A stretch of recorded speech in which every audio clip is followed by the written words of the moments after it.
If we were to sum up the last episode, you could do a lot worse than simply saying strategy is the way a smaller, weaker, less well-funded force defeats a larger, stronger, better-funded force. Simple as that. But what does that mean to HR, talent acquisition, recruiting, hiring? We're not laying siege to entrenched forces. We're not bringing elephants over the Alps to defeat an enemy. We're simply trying to convince people that they should apply, that they should accept our offers, that they should see working here as a positive. Hiring has evolved into a stack of tactics, much to its own detriment. We've optimized ourselves into something of a cul-de-sac, where every new tool, every new headcount never seems to actually deliver on the promise. So on this, the second episode of the Brand Plan, Marcus and I try to connect the dots between strategic thinking and modern hiring. You're here with Marcus and James, and last time we talked about strategy as a concept, sometimes in a military fashion, sometimes in a business fashion. But I think we were only tangentially talking about talent strategy, which is kind of the purpose of the whole Megillah here, the whole process here. So, Marcus, I want to hear your thoughts about where either the differentiation between strategy and talent strategy, or how one connects to the other, or how one grows from another. Because I think we've done a good job of defining what strategy is, but not a great job of what talent strategy is. Absolutely. And I guess, the annoying answer is that in every business, it's going to have a slightly different meaning, 20 years ago, we wouldn't have been calling it talent strategy. We'd have been calling it an HR strategy or a people plan. And it's genuinely one of the first things you have to work out is, what does this mean in my organization, and what's the language that we use as a business? But I guess where I'd go is, as a business, you're going to try and make some money or do a thing, and there's a role that people are going to play within that. That's your talent strategy, is the plan of how are we going to get all the people that we need, get them the right skills that we need them to have, and keep them happy while they're doing it. That's your talent strategy. And it could involve bits of learning and development. It's definitely going to involve recruitment. It's going to involve, how you're going to manage those people. It's going to involve how you're going to performance manage and reward those people. But it's how are we going to get the best out of our human resources, to use that much hated old phrase. Yeah, I feel like there should be like a buzzer somewhere I'm going to play every time either one of us says human resources in a if we say it in a real kind of like sarcastic tone of voice, I'm fine with that. But I think if we use it as a term, it's complicated. So that's a big thing. I was waiting for us to go from strategy to talent strategy and feel like, talent strategy is much more manageable. And you just blew it out of the water. You're talking about human resources of function, which means learning and development, completely, salary, how you're titling, recruiting and hiring, which of course is where we tend to live. Yeah. It is, what am I missing? Reward, I guess. There's also, in the modern world, this is also getting into, the bits of strategy around what are we going to have done by humans and what are we going to have done by AI, right? This is now part of the talent strategy is, what of this should be done by a human and what are the pros and cons of doing that versus throwing it to the AI black box that we're all getting very, very excited about. It might well be cheaper, but it might involve some new dangers, This is what I would call the realm of talent strategy. And people have been arguing about this for like over 100 years. It's like Frederick Winslow Taylor, the man for whom we can blame management consultancy, right? He was the one who said, I can get machines running beautifully. Why can't people run as efficiently? And then, that's where management consulting comes from, and that whole kind of scientific management of, can we get people to do things more effectively, and who should we have doing what, and what should we call them, and where should we put them, and should we have aircon in the office? And, all of those kinds of things came along as ideas about how you get more out of people. And now it's even more complicated because all those people are working remotely. I'm in my living room in London. My employers don't have control over this. I do.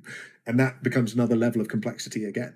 How are you arraying your talent style resources to maximize what your company is trying to do? Yes. And while we focus a great deal on the how do we get more side of things, Yeah. it's also how do you make sure that the ones you're getting in are adding value? I mean, you're looking at massive tech companies who seem to have spent the last 5 years just collecting talent for the sheer sake of either collecting it or to make sure the other guy didn't get it. And now, well, gosh, they're all, they don't have jobs. They're all been laid off, right? They've all been let go because they weren't actually adding value. Absolutely, and this is where the war for talent, to use a much hated phrase, it gets a bit nefarious. It's people are literally kind of hoarding talent so that other people can't have them.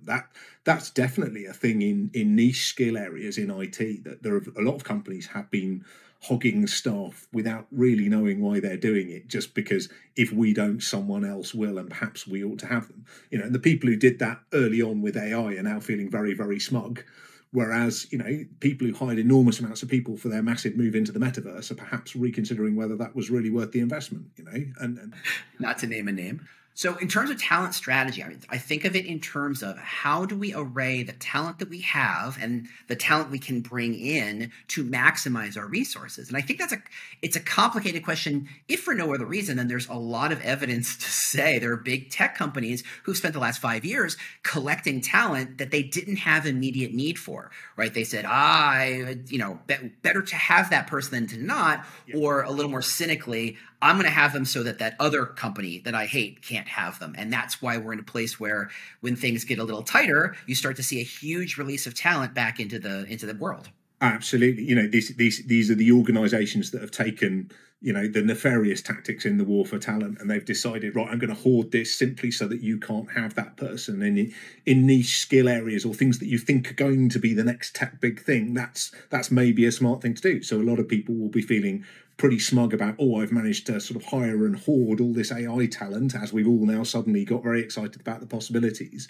But then, of course, you have to hang on to these people once you've hired them. You can't just kind of hire them and have them sat there doing nothing. They will leave. They will go to someone else. So you've got to kind of think of, what do we do to kind of keep this talent busy until we really need them for that next thing that we're actually going to do with them? Or do we set them running on you do sometimes get clients who create busy work to kind of keep someone busy doing something until they've got the thing that they really needed them to do. I know a lot of engineering firms do this. So, you've got, Skunkworks at Lockheed Martin is kind of a way of keeping some extremely clever engineers busy. It can work, but it's not an easy tactic. I think there's an interesting thing when it comes to kind of early talent, is that early talent, you're kind of very often you are buying talent futures. You're hiring someone very often in like an October, November. You're not actually going to use until the following year. So you're not really actually using them until next September. I was sort of saying during COVID and during kind of economic downturns, it can be quite smart to, use the graduate talent route as a way to kind of go, well, we're going to need some people when this picks back up. By the time these graduates actually start, things will probably have picked back up. Okay, let's increase the graduate scheme, because they're the only people you can hire now who don't start for a year. That doesn't really happen anywhere else. Yeah. So we have pyramid model, hire lots of people very, very, very early on, let them kind of figure their way up. Yeah. You have hire at the top, and that's what you need. You want the best talent. Are there any other broad, maybe in the parlance, grand strategies that we could be touching on about talent strategy that aren't those two things? I think there is the talent strategy that is it's like the challenger brand. So how in any consumer sector you have the challenger brand that comes to say, hey, we're different. You've been buying whatever beverage for years, but we do the same thing but in a different way, and that's why you should buy us. There's an awful lot of challenger brands in the world of talent, which are, hey, you work in a recruitment advertising agency. We're a new recruitment advertising agency that does things differently. Come and work for us because we're going to do things in a different way. And it exists in opposition to whatever the main employers are in that sector. So loads of tech startups kind of exist in this kind of space. And they say, come and work with us because you're fed up of working for big tech, and therefore everything about their employment offer is predicated on the things that people don't like in big tech. Now, of course, they can't offer you all the good things that people like in big tech. They don't have the resources. So they have to take that strategy of, we're going to offer a completely different type of career path. We're going to offer a completely different type of career proposition. And the ones who do this really well think about that incredibly consciously, and they go, right, what is the opposite training and development strategy to the big guys? Because we can't beat them at their game. Let's do a completely different one. And if you do that well, you construct a completely different type of employment. And you say to people, if you want the big company offer, stay there. But if you want something different, we've got this thing over here, come to us. And that can be quite a successful strategy. I don't understand why every employer brand talent strategist is not thinking of challenger brands, because challenger brand says we are not the big guys, not to be completely sexist there, but you understand what I'm saying. We're not the big company we're not the 800-pound gorilla in this market. Therefore, we have to do something different. But if you look at company structures, there is no 800-pound gorilla in the talent world, right? They're big players, but do they hire 20% of the market? No. I mean, even the governments do not hire that many people. So every company is, in a way, a challenger brand, and we should be taking a lot of lessons from it. But again, that's my pet theory. Yeah, I mean, I think, who has the position of strength is a fascinating one in employer branding in particular, because, if you think about early talent, who they've heard of is very, very different. So, young people haven't heard of EY and Deloitte and PwC when they arrive at university, unless they've got a relative works there. By the time they've left, they definitely have, but they haven't heard of them when they start. So they start off from a position of weakness versus, a big consumer brand like a Coca-Cola or something like that, which we've all definitely heard of. Fine, so they start out with the advantage. But that changes completely once you get into kind of the experienced hire sort of market, when it then becomes about, for lawyers, okay, so I'm going to have heard of the big law firms. I'm going to have heard of some of the other places where I could go and work as being a lawyer, but there are plenty of, perfectly good companies I could go and work at that I've never heard of because they're not a law firm, but they still need a lawyer. But you're on the back foot when you work with me, even if you are the biggest thing in packaging, because I'm a lawyer. And it can change. For the same company can be a challenger in one type of talent and a big established leader in a different type of talent. And that's very often what some of them really struggle with is moving modes from, okay, we're not the big boys in this particular type of talent because we're not obvious.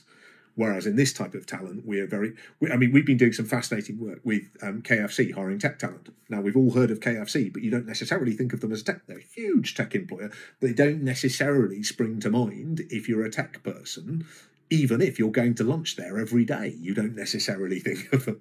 So actually there, you have to be a challenger brand because you're not the obvious choice.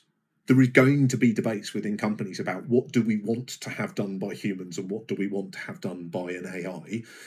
And frankly, that should be an arm wrestle between the CPO and the CTO, or whatever those people are called in your company. There should be, and almost the role of that chief people officer might be to lobby for why having this done by people is a good idea, objectively and philosophically and legally, and for all these different reasons, in opposition to the CTO, who is definitely going to be gunning for, here is a piece of software that can come and do this thing for us. Who's going to make the opposite case? Well, it should be, the people division, the human resources division, the person, whatever they're called within your organisation. They surely should be the ones lobbying for, hey, people are a really good answer for this. Let's tell you why. Here's how we're going to get them. Here's how we're going to train them. Here's how we're going to keep them. That's going to be an interesting debate at lots of companies. Yeah. If talent strategy is how do you think about, attract, collect, leverage, take a value out of the people side of things, where does employer brand fit into that? Is it a tiny little nugget of it? Is it broad? I mean, how do you think about that? So I think it's going to depend on what your talent strategy is, how important a role the employer brand strategy has to play in what it's doing. I mean, I suppose the definition I quite often use for clients with the word brand, I sort of go, right, what is branding? Whether it's consumer branding, personal branding, employer branding, I always think of it as this really simplistic model of, you've got some kind of badge or label that consists of a logo and a look and feel and some colours and a picture style, and you're going to build some associations with it. And that's what you're doing. So building a personal brand is about, people going, that's James Ellis's face. I think he's interesting and cool to listen to. And that's the association you're trying to build over time. And it's the same with an employer brand. You've got, if I see, the your logo and the jobs URL underneath, what immediately pops into my head? That's where I think employer branding is, as opposed to recruitment marketing. So if your talent strategy is to hire huge numbers of people, it's going to be pretty important, because we're now talking about what a huge number of people are going to think instantly they see you. Likewise, if your talent strategy involves taking lots of people from your competitors, it's going to be very important. And that's a group with whom you can build a brand over time, because you know where they work. So you can kind of target them and kind of keep hitting them. You know, if you are a small employer who's going to hire someone once in a blue moon, and, you know, and actually you're not that bothered about the quality of them, and, you know, or you're going to, actually employer brand might be incredibly trivial as a part of your talent strategy. And, you know, you might still have a document labeled employer brand strategy, but you're probably not going to show it to the CEO because it's not important enough. Whereas, you know, with other businesses, it's like, this is a CEO level issue. How are we seen as an employer? And that's often a useful question to think through, is who's the most senior person in your organisation who would be really interested in that conversation? Is it the head of talent? Is it the head of HR? Is it the chief people officer? Is it the CEO? Is it the whole board? You know, a lot of clients I'm working with at the moment, it's the whole exec committee and the board are interested in that question. You know, I did a global EVP recently for a client, and, you know, we even had the non-exec directors were involved in this conversation because they see it as that important to their business plan. Is how are we seen as an employer? Why should people come and choose to work here? But at the same time, the employer brand is informing the collection of, or the attraction level of that talent. So I'm seeing like these, maybe like a pincer movement, right? You've got stuff going on at the top and you've got stuff happening at the middle. How do you put those things together? I guess this is why, you know, whenever I'm working on an employer brand strategy with the clients, like we have to speak to those people very, very early on in the process to understand, you know, firstly, do they think this is important? And it's fine, actually, if they say, no, you go away and you do that thing, that's nothing. You know, actually, most of our talent strategy is hiring entry-level talent. I don't know anything about that. Go away and do a good job. And that doesn't make them bad people if they have that attitude. They're just saying, this is something that I don't need to involve myself in. I trust the people that this is delegated to. It's fine, and that may be appropriate. But other times, that's where you get into this interesting conversation where they say, look, historically, we've hired people from over here, but in the future, we're going to hire people from over there. We might need to change how we're seen in order to be able to do that. We're certainly going to be using this brand to people who don't know us at all. Wow, okay, that's a pretty profound thing that you need to know very early on. And you need to stay in conversation with those people all the way through that project, because all the expertise in talent acquisition is in an area that isn't now the focus. And you kind of go, right, all this experience over here is kind of useful, but it's not what we're going to be doing in the future. We're going to be over here.